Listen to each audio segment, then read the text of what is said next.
Thanks for joining on this special update from the city of New Hope. We are here at CCX Media Studios with Kirk McDonald, New Hope City Manager. Welcome, Kirk. Thank you. And Dave. as you see behind us, we're here to talk about the 2022 city budget and the whole process that goes behind it. We have 5 key points, Kirk, that we're going to touch on for residents.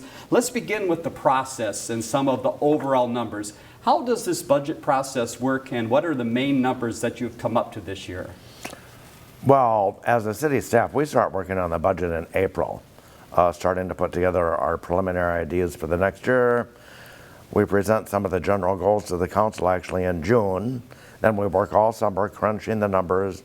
We show the council the preliminary budget in August, and then the council adopts the preliminary budget and the maximum tax levy in September. They did that at the September 13th council meeting. And let's talk about that budget number. What is the number this year? How does it compare to the last couple of years? Well, actually, the overall increase for the general fund is very low this year, about 1.5%. Last year it was 3.5%. So it's a $242,000 increase. Talk about some of the major changes then. So there are reasons behind this, and the city goes through a very thorough process to talk about the changes. There are 6 we want to touch on. Take us through those. So first is wages and benefits. We budgeted 3% wage and benefit increase. It's the same increase that our union employees by contract will get in 2022. That's about $281,000. Have about a $100,000 increase in IT charges. Part of that is related to the police department body camera implementation and the software to store that information on. So part of that increase is due to that. Sure. There's the normal increase for the West Metro Fire and Rescue District, about $65,000. Of course, they have a number of employees. They've also budgeted a 3% wage and benefit increase. And of course, Crystal and New Hope share the cost of running that department based on the percentage of calls and service and things like that. Emerald Ash Borer continues to be a problem. So we've been pretty proactive with the Emerald Ash Borer program. We started out setting aside $100,000 a year, probably 7 years ago. About 3 years ago, we increased it another $50,000. Of course, now it's hitting the northwest suburbs and New Hope again. So we're the city forester is requesting a $50,000 increase to hire contractors to help remove diseased emerald ash borer trees on city boulevards and in parks. Of course, 2022 is a gubernatorial election year, and we have several council seats open. So it's about a $40,000 increase every time you have an election year. It goes down when there's not an election year, but that is what it costs to hire election judges and run several elections, primary and general election. So you add all those up and it comes up to more than $242,000. But we have about a $300,000 decrease in our central garage charges, primarily related to us starting a leasing program for police vehicles. Instead of purchasing police vehicles ourselves, we're now leasing them, which saves us money in our central garage fund account. All right, there you see a lot of the work that goes into the budget, and again, some of those key points. How about some interesting facts? There's some other elements of the budget that you need to know about. The first one is the HRA. Tell us again what that is and the tax levy associated with the HRA. Well, New Hope has an EDA. We also have an HRA. So we've always had an EDA levy, which helps us with redevelopment activities in the scattered site housing program.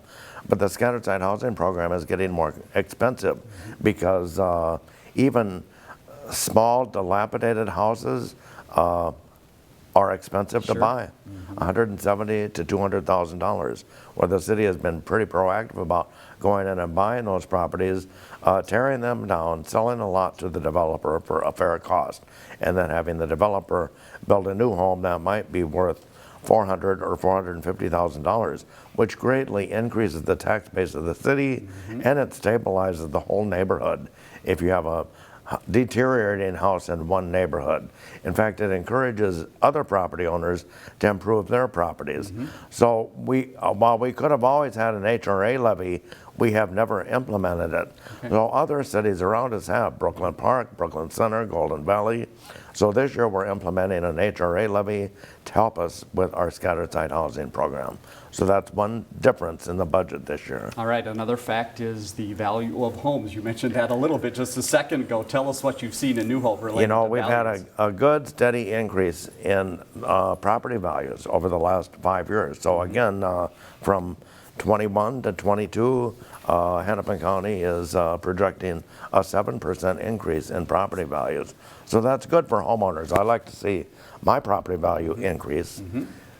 All right, a final fact to touch on is street infrastructure. Tell us about that levy and how New Hope handles that. Well, when taxpayers get their tax bill and compare it to other cities, New Hope's tax rate might look higher, but in New Hope, we do not assess for street improvements. Everybody pays in to the street infrastructure levy fund, and so when the street is reconstructed in front of your house or mill and overlaid, the property owner doesn't pay anything. Right. Tax-paying properties don't pay anything. So about 13% of your tax bill actually goes into the street infrastructure fund. All right. And we also have a park infrastructure fund. So replacing playground equipment in parks is expensive. And so everybody, again, contributes a small amount of their tax dollar.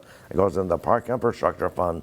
So when a major piece of playground equipment is replaced in their neighborhood, the city pays for that.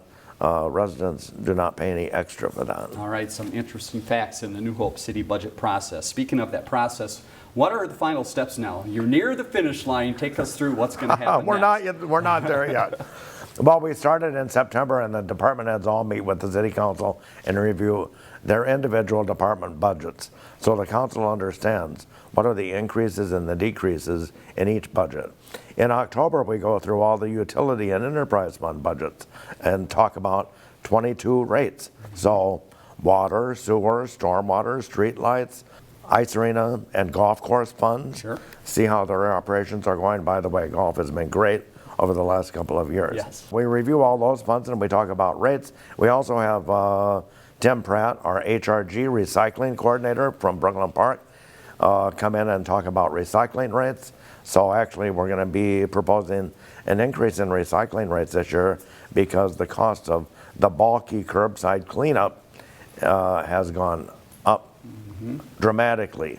So we need to pass that cost along to residents. All right, so the next goal then is looking ahead to, after all of that work, which is a lot of work, into December. So what's the December process in the meeting? December, we have a public hearing on December 6th at 7 o'clock in the council chambers. The public is invited to come in and express their opinions on the budget.